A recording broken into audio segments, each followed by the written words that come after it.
నమస్తే, welcome to Andhraprabha. నేను తేజస్వి.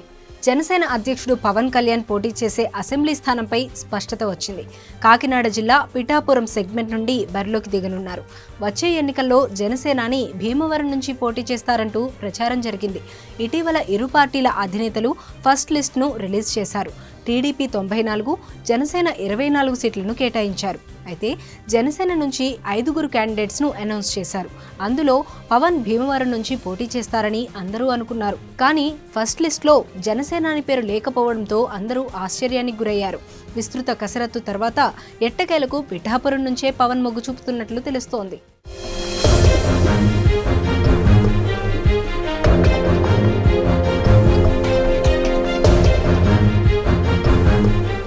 పిఠాపురం నియోజకవర్గంలో కాపు సామాజిక వర్గం ఓట్లు దాదాపు 91,000 ఉన్నాయి.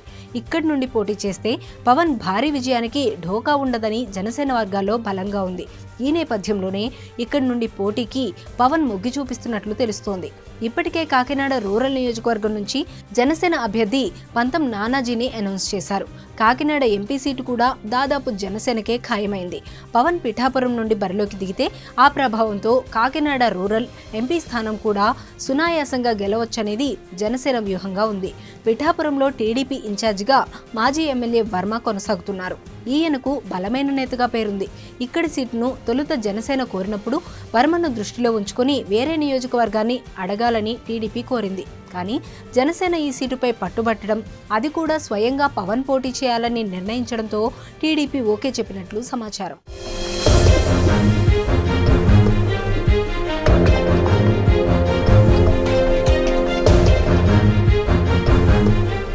రాబోయే ఎన్నికల కోసం జనసేన మొదటి నుండి కాకినాడ జిల్లాపైనే స్పెషల్ ఫోకస్ పెట్టారు.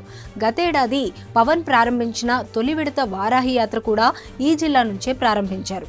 ఈ సందర్భంగా పిఠాపురంలో 2 రోజులు బస చేసి ఇక్కడ పార్టీ ఆఫీస్ కూడా ప్రారంభిస్తామన్నారు. మరోపక్క కొన్ని రోజుల కిందట పిఠాపురం నియోజకవర్గంలోని గొల్లప్రోలు వద్ద 4 ఎకరాల్లో ఓ హెలీప్యాడ్ను జనసేన 2 నెలలకు లీజుకు తీసుకుంది.